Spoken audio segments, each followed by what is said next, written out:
kelompok 1 akan membuka presentasi video kali ini ya teman-teman. Nah, di sini sebelum kita memasuki ke sejarah perkembangan evolusi, alangkah lebih baiknya kita harus mengenal terlebih dahulu apa itu evolusi. Evolusi sendiri merupakan perubahan setiap tahap demi tahap pada suatu makhluk hidup untuk menuju kesempurnaan, baik progresif atau juga mengalami retrogresif untuk berkembang menuju kepunahan. Jadi di Campbell dan lain-lainnya, evolusi adalah perspektif umum, yaitu semua perubahan bentuk atau transformasi dari kehidupan di muka bumi dari awal hingga sekarang. Campbell sendiri juga menyempurnakan istilah evolusi ini menjadi perubahan yang diturunkan pada makhluk hidup. Nah, dari istilah-istilah tadi, berdasarkan hal tersebut, memberikan makna bahwa evolusi itu memiliki 3 pengertian. Yang pertama, evolusi adalah penurunan dengan modifikasi. Nah, penurunan dengan modifikasi ini nanti akan dibahas di penemuan penelitiannya si Charles Darwin, seperti itu. Jadi si Charles Darwin itu nanti dia akan membandingkan modifikasi, tapi dia memberikan contoh kepada contohnya itu pada tumbuhan yang masih umum. Kemudian yang kedua yaitu evolusi adalah spesies yang masih ada merupakan keturunan dari nenek moyang yang berbeda dari spesies masa kini. Ini juga nanti dibahas di masa Darwin. Dan yang terakhir adalah evolusi merupakan perubahan dalam komposisi genetik pada suatu populasi dari generasi ke generasi. Seperti itu teman-teman, silahkan selamat menonton sejarah perkembangan teori evolusi. Selanjutnya ada perkembangan tentang teori evolusi. Nah, kita ketahui bahwa seiring dengan perkembangan waktu, maka evolusi tidak hanya membahas mengenai asal-usul dari manusia saja, melainkan evolusi sudah menjadi sebuah kajian ilmu. Nah, untuk itu perlu dilakukan pengkajian tentang tokoh-tokoh dari teori evolusi, yang pada kesempatan ini akan kita bahas meliputi masa Linnaeus, Lamarck, George Cuvier, Charles Lyell, Darwin, Wallace, August Weismann, dan John Avis. Nah, tahap perkembangan evolusi ini dapat dibedakan menjadi 3, yaitu pada masa pra-Darwin, masa Darwin, dan masa pasca Darwin. Nah, yang pertama ini ada Charles Linnaeus pada tahun 1707 sampai dengan 1778. Nah, Charles Linnaeus ini merupakan seorang ahli botani asal dari Swedia yang merupakan sebagai bapak taksonomi, yaitu cabang dari biologi yang membahas penamaan dan pengelompokan bentuk kehidupan yang beraneka ragam. Beliau ini mengembangkan sistem dua tata nama atau binomial nomenklatur dengan menamai organisme menurut genus dan spesies, yang penamaan cara ini masih tetap digunakan hingga saat ini.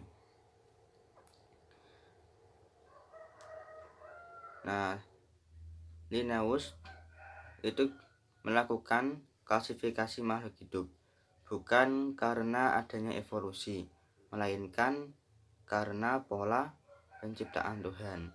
Nah, bagi Linnaeus, pengelompokan spesies yang mirip itu tidak mengimplikasikan adanya pertalian keluarga menurut garis evolusi. Tapi seabad kemudian sistem taksonominya itu menjadi titik fokus dari pendapat Darwin mengenai evolusi.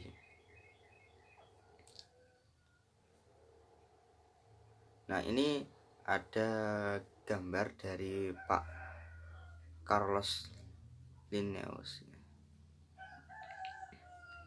Nah, dalam melakukan klasifikasi, itu Linnaeus menyadari bahwa sejumlah organisme atau makhluk hidup itu memiliki kemiripan yang lebih banyak dibandingkan dengan organisme lain.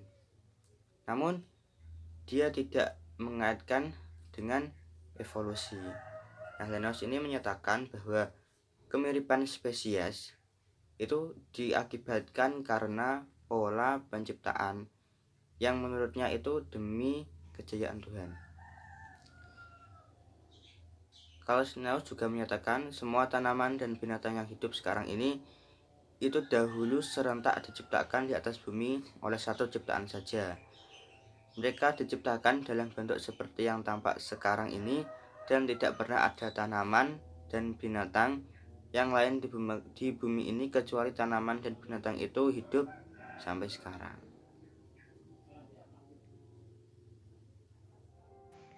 Baik, yang selanjutnya teori evolusi dari J.P. Lamarck pada tahun 1744 sampai 1829. Jean-Baptiste de Lamarck, seorang naturalis dari Prancis, beliau adalah ilmuwan pertama yang mengajukan ide terjadinya perubahan terhadap makhluk hidup seiring dengan waktu sebagai akibat dari pengaruh lingkungan.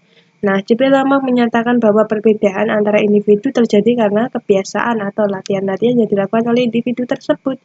Hal ini akan menjadi latihan dan akan diturunkan kepada anak keturunannya. Contohnya pada leher jerapah. Hewan ini memiliki leher yang panjang karena mulut digunakan untuk meraih daun-daun panganan yang semakin tinggi di pepohonan tersebut. Lamarck dikenal sebagai penggagas suatu bentuk teori evolusi kehidupan yang kemudian dikenal dengan Lamarckisme.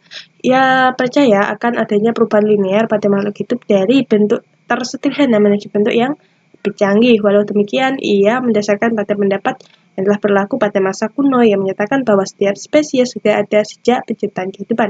Pemikiran ini bertentangan dengan banyak pendapat sarjana Prancis sezamannya yang lebih condong pada perkembangan spesies. Ketika itu dinyatakan bahwa spesies terbentuk dalam masa proses kehidupan tidak langsung jadi begitu saja. Perubahan yang terjadi pada spesies adalah sebagai respon makhluk hidup terhadap lingkungan atau adaptasi. Anggota tubuh yang terlatih akan semakin kuat, sementara yang tidak terpakai akan melemah dan tereduksi. Hasil adaptasi sedikit demi sedikit diwariskan kepada anaknya dan berlanjut sepanjang masa. Semenjak Charles Darwin dan Alfred Wallace mengemukakan teori mereka, teori Lamarck ini seringkali disitir untuk menyanggah pendapat Darwinisme tentang seleksi alam. Pertentangan pemikiran ini baru tuntas setelah cabang ilmu genetika dikenal oleh banyak orang pada abad ke-20. Kesimpulannya, adaptasi spesifik berkembang melalui mekanisme berikut. Bagian tubuh yang digunakan atau use secara luas untuk menghadapi lingkungan akan menjadi lebih besar dan kuat, sementara itu bagian lain yang tidak digunakan akan mengalami penurunan. Nah, modifikasi yang didapatkan oleh organisme selama hidupnya akan diteruskan ke keturunannya.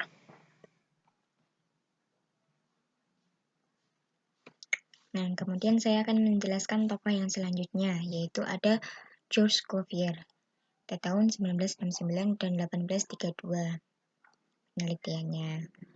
Nah, beliau lahir tahun 1769 di Montpellier, Wittenberg, Prancis.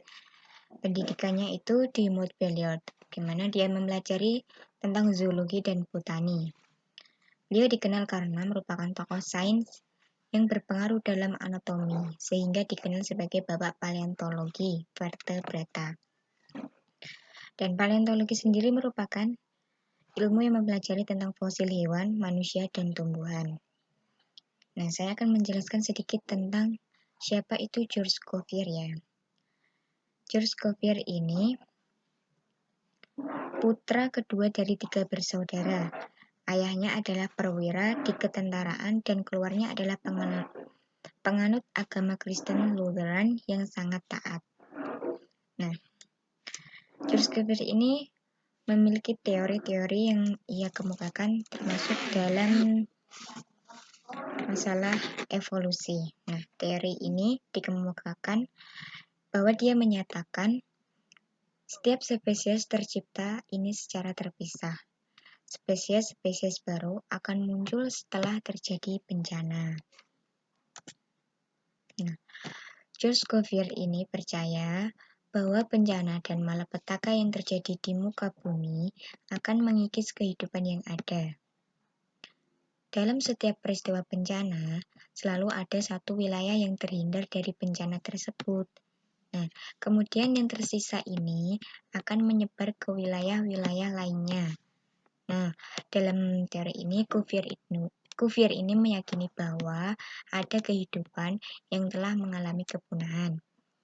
Maksudnya, dipercaya bahwa nanti itu ada kehidupan yang ada meskipun telah mengalami kepunahan. Contohnya kepunahan tadi karena adanya bencana alam.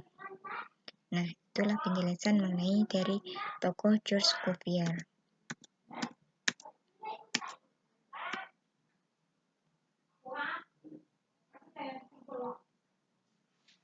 Selanjutnya ada Charles Lyell. Nah, Charles Lyell awalnya belajar hukum di Oxford.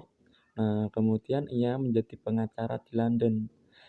Akan tetapi ia tertarik dengan ilmu geologi. Teori uniformitarianisme. Nah, kata uniformitarianisme ini sudah tidak asing lagi bagi orang-orang geologi karena merupakan dasar dalam pengembangan ilmu geologi. Nah, Charles Lyell mengemukakan adanya evolusi geologi. Nah, teori ini berbicara mengenai perubahan ketinggian tanah, sedimen yang dibawa oleh air, perubahan partikel, dan perubahan iklim. Nah, dalam teori ini, Charles Lyell mengemukakan organisme-organisme yang ada dianggap sebagai turunan hasil modifikasi spesies-spesies yang hidup di masa geologi sebelumnya. Lyell juga mengungkapkan bahwa gunung dan lembah dan ciri-ciri fisik permukaan bumi tidak diciptakan seperti bentuknya sekarang atau tidak dibentuk oleh bencana yang berturut-turut, tetapi terbentuk oleh berlanjutnya proses vulkanis, pergolakan, erosi, glasiasi, dan sebagainya dalam jangka waktu yang sangat lama dan masih berlangsung sampai sekarang. Darwin dipengaruhi oleh dua kesimpulan yang dihasilkan dari pengamatan Hutton dan Lyell. Nah, pertama, jika perubahan geologis merupakan akibat dari kerja lambat dan terus-menerus dan bukan akibat dari kejadian yang tiba-tiba, maka bumi ini lebih tua dari 6.000 tahun, seperti yang dinyatakan oleh banyak ahli teologi. Nah, yang kedua, proses yang sangat lambat namun sangat halus yang bertahan selama periode waktu yang sangat panjang dapat menyebabkan perubahan yang Baik, yang selanjutnya yaitu masa Darwin ya. Dalam masa Darwin itu memiliki dua tokoh yaitu Wallace dan Charles Darwin itu sendiri. Pada masa Darwin ini mengemukakan bahwa keanekaragaman makhluk hidup itu terjadi karena seleksi alam. Baik, yang selanjutnya kita bahas ya, yang tokoh Charles Darwin, dia mengemukakan pendapatnya pada tahun 1809 sampai 1882 dalam teori evolusinya. Beliau, Charles Darwin, seorang naturalis Inggris yang mengikuti eksplorasi kapal HMS Beagle untuk membuat peta pelabuhan dunia pada tahun 1831. Beliau juga menyusun sebuah buku yang berjudul On the Origin of Species by Means of Natural Selection yang diterbitkan tahun 1859 tentang mekanisme yang menunjukkan bahwa sepanjang sejarah itu makhluk hidup mengalami seleksi alam ya. Evolusinya itu karena seleksi alam yang identik dengan masa Darwin ya. Menurut Darwin, evolusi terjadi karena adanya seleksi alam atau faktor alam yang menyeleksi makhluk hidup. Beliau mengembangkan pendapatnya tentang leher jerapah ini ya, yang menyanggah pendapat yang sebelumnya telah ada yang dikemukakan oleh Lamarck. Nah, Lamarck itu kan dia mengatakan kalau adaptasi leher itu karena ketika jerapah itu makan rumput-rumputan yang tinggi, akhirnya karena teradaptasi, akhirnya leher pendek pun menjadi tinggi karena adaptasi untuk memperoleh makanannya di pohon-pohonan yang tinggi. Pendapat ini disangka oleh Darwin. Dia mengemukakan pendapat yang baru bahwa leher yang panjang itu memang berasal dari jerapah yang leher panjang juga. Sementara yang lehernya pendek itu musnah karena terjadi seleksi alam. Dia kalah bersaing dengan jerapah yang berleher tinggi. Teori evolusi Darwin, dia menyusun bukti sebagai berikut ini. Ada 5. Kecepatan reproduksi semua spesies atau jenis melebihi kecepatan penambahan persediaan makanan. Semua organisme menunjukkan variasi, semakin banyak individu memiliki peluang untuk hidup. Ciri yang mendukung kemampuan untuk bertahan hidup diwariskan ke generasi berikutnya. Dan sepanjang masa geologi, variasi-variasi yang mampu bertahan akan menghasilkan perbedaan yang nyata dan terbentuklah jenis yang baru. Selanjutnya, dia menyusun konsep evolusi sebagai berikut. Nah, ada 4. Variasi pada tumbuhan dan hewan merupakan variasi karakteristik yang muncul dalam penampakan fenotip organisme tersebut juga bisa. Rasio pertambahan terjadi secara geometrik, yaitu jumlah setiap spesies relatif tetap. Struggle for existence, usaha yang keras untuk bertahan hidup, merupakan suatu usaha individu organisme untuk bertahan hidup. Dan yang terakhir, the survival of fittest. Ketahanan didapat dari organisme yang memiliki kualitas paling sesuai dengan lingkungan. Kesimpulannya, menurut Darwin dalam bukunya The Origin of Species by Means of Natural Selection, beliau mengemukakan bahwa ada 4 hal penting ini. Tidak ada 2 individu yang identik. Setiap populasi cenderung bertambah banyak karena mempunyai kemampuan berkembang biak. Untuk berkembang biak diperlukan makanan dan ruang yang cukup, dan kenyataan menunjukkan bahwa bertambahnya populasi tidak berlangsung secara terus-menerus.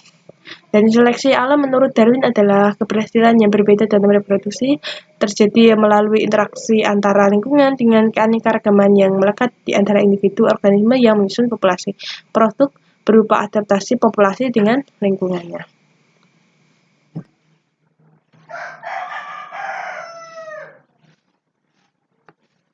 Kemudian lanjut pada tokoh selanjutnya, yaitu Alfred Russel Wallace, merupakan seorang ilmuwan berkebangsaan Inggris. Dia adalah seorang ilmuwan sains yang setuju dengan teori evolusi Darwin. Beliau melakukan observasi atau penelitian fauna di Indonesia bagian timur. Dari hasil observasinya di Indonesia, khususnya bagian timur, itu di daerah Maluku, Sulawesi, dan Kalimantan. Fauna pada daerah Bali dan Kalimantan bersubtipe Malaysia atau fauna asli Asia. Sementara fauna daerah Lombok dan Sulawesi menunjukkan kemiripan dengan fauna Australia atau bersubtipe Australasia. Nah,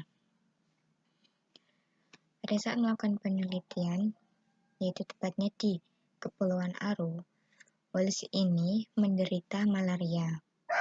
Pada saat itu belum ditemukan obat untuk menyembuhkan penyakitnya tersebut. Kemudian ketika suatu hari, Wallace ini tiba-tiba sembuh. Kemudian timbullah ide mengenai kesembuhannya tersebut. Dari kejadian itu, timbullah ide mengenai hukum alam, yaitu yang berisi mengenai siapa yang kuat dialah yang menang, atau disebut juga dengan survival of fittest. Karena Alfred Russel Wallace ini setuju dengan teori Darwin, di mana Darwin kan merumuskan pemikirannya mengenai seleksi alam, yaitu pada tahun 1838, dan masih mengembangkan teorinya pada tahun 1858.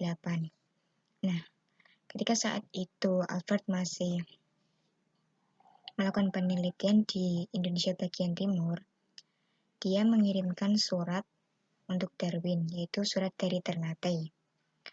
Ketika Darwin telah menerima surat itu, kemudian Darwin dengan cepat mempublikasikan atau mempercepat hasil penelitiannya untuk dipublikasikan, yaitu dengan judul penelitiannya yaitu adalah On the Origin of Species by Means of Natural Selection, di mana penelitian itu diajukan ke Linnean Society of London dan diterbitkan buku itu pada tahun berikutnya. Nah, kemudian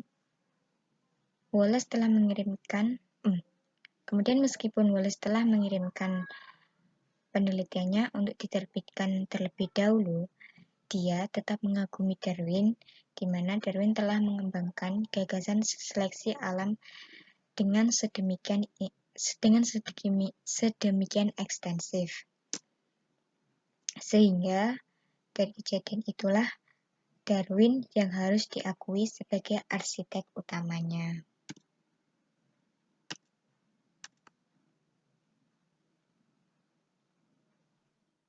Assalamualaikum warahmatullahi wabarakatuh. Hai semuanya, di sini saya Gita Dian Septiani akan menjelaskan tentang selanjutnya, yaitu adalah penemuan di masa Darwin.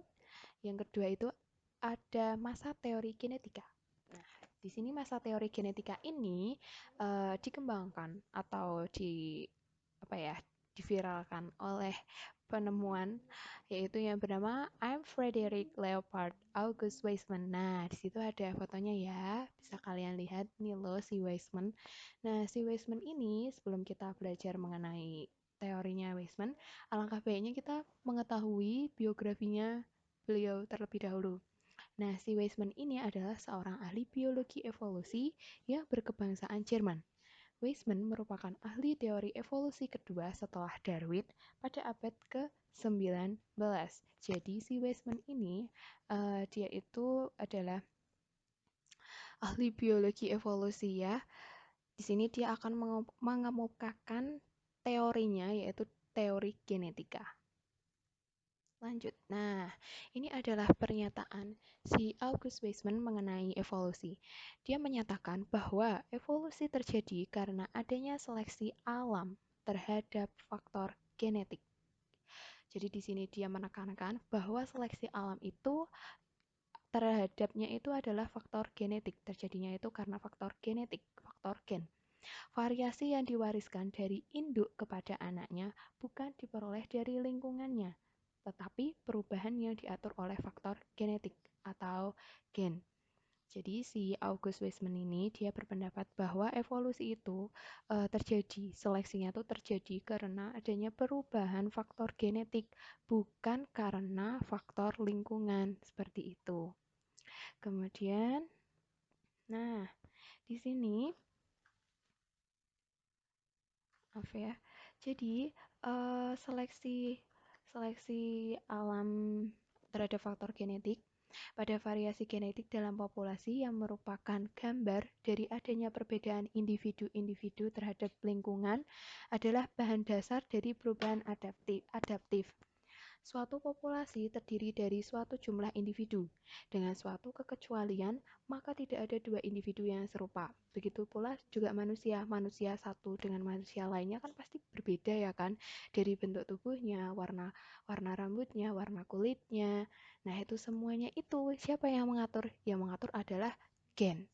Jadi, pada populasi manusia dapat kita lihat dengan mudah adanya perbedaan-perbedaan individu. Nah, kombinasi susunan perangkat gen dari dua induk itulah yang menyebabkan keanekaragaman individu dalam satu spesies yang berupa varietas-varietas yang terjadi secara alami. Jadi semuanya itu enggak cuman hewan ya teman-teman.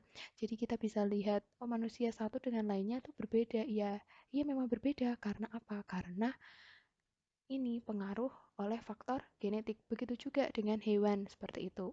Makanya si Weismann menyatakan bahwa evolusi itu terjadi karena adanya seleksi alam terhadap faktor genetik, bukan karena faktor lingkungan. Nah, lanjut. Ini adalah percobaan si Weismann. Nah, di sini ada gambar tikus. Induk tikus ini ekornya dipotong. Nah, dikawinkan dengan induk tikus juga yang ekornya dipotong. Kemudian induk ini dikawinkan, menghasilkan anak tikus yang memiliki ekor. Kemudian anak tikus ini dipotong juga ekornya, dikawinkan dengan tikus yang dipotong juga ekornya. Hasilnya juga tetap sama, dia masih memiliki ekor. Nah, sampai dilakukan terus sampai 20 generasi.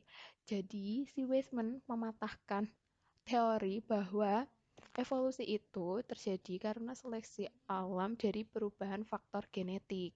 Dengan apa? Dengan penelitiannya ini tadi, si Weismann memotong ekor tikus sampai 20 generasi, tetapi anaknya tetap saja memiliki ekor. Nah, disimpulkan bahwa perubahan bentuk tubuh akibat adaptasi lingkungan tidak diturunkan, melainkan perubahan pada kromosom. Seperti itu ya, teman-teman. Jadi ini adalah suatu percobaan si Weismann terhadap teori genetikanya. Lanjut, yang terakhir, di sini ada pro dan kontra terhadap ilmuwan satu dengan ilmuwan lainnya. Jadi di sini si Weismann menentang teori J.B. de Lamarck. Ini adalah Lamarck ya. Adalah foto Lamarck. Weismann menentang teori yang dikemukakan Lamarck mengenai diturunkannya atau diwariskannya perubahan bentuk tubuh karena faktor lingkungan. Menurut Weismann, perubahan jaringan tubuh karena faktor lingkungan tidak diwariskan kepada keturunannya. Perubahan yang diwariskan kepada keturunannya adalah perubahan tingkat gen pada sel-sel germinal dan sel-sel gamet. Jadi yang diturunkan kepada kepada keturunannya itu adalah perubahan tingkat gen sel-sel germinalnya ini dan sel gamet. Seperti itu. Jadi si Weismann menolak pernyataan teori dari Lamarck. Dengan apa tadi ya percobaannya? Dibuktikan dengan percobaan tikus yang ekornya dipotong sampai 20 generasi tetap memiliki anak yang memiliki ekor. Kemudian ada juga Weismann dengan Darwin, akan tetapi si Weismann ini tidak menentang pendapatnya si Darwin, tetapi lebih tepatnya itu menjelaskan pandangan Darwin mengenai seleksi alam. Jadi lebih si Weismann ini lebih membantu membantu pernyataannya si Darwin mengenai seleksi alam. Seperti itu. Sekian dari saya teori August Weismann. Kurang lebihnya mohon maaf jika ada kesalahan ataupun kata yang kurang berkenan di hati kalian. Mohon dimaafkan ya teman-teman. Assalamualaikum warahmatullahi wabarakatuh.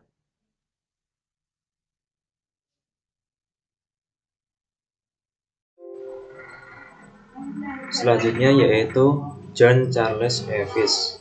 John Charles Eavis dilahirkan di Grand Rapids, Michigan pada tahun 1948.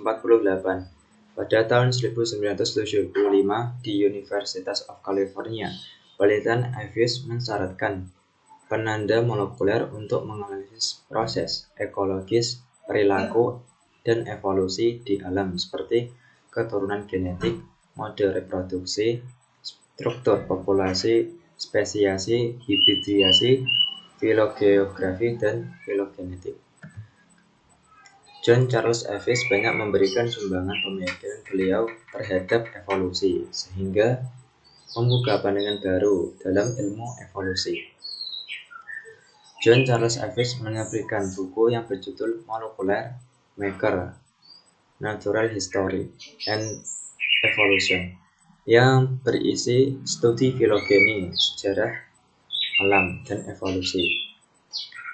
Kajian evolusi yang sebelumnya dikaji luas sekarang lebih fokus pada kajian secara khusus dan mendalam pada kekerabatan antar spesies melalui kelompok kajian evolusi molekuler yang disebut mikroevolusi. Pada pembahasan Darwin mengatakan semua spesies diturunkan dari leluhur yang sama. Namun Darwin belum dapat menjelaskan secara jelas tentang jenis leluhur yang sama tersebut. Maka Eves memberikan pendapat yang pertama bahwa semua spesies yang ada sekarang memiliki leluhur gen yang sama. Eves mempunyai hipotesis dengan pendapat yang kedua bahwa beberapa spesies yang ada sekarang ini memiliki leluhur spesies yang sama. Eves tidak menyebutkan leluhur spesies yang sama untuk semua spesies yang ada, melainkan memiliki leluhur gen yang sama.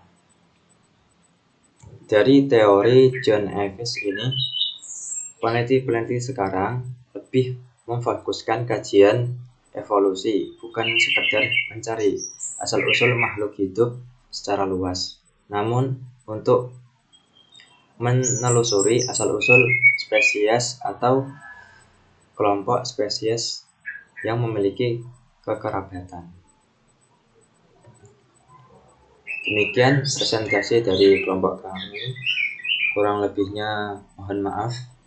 Wassalamualaikum warahmatullahi wabarakatuh.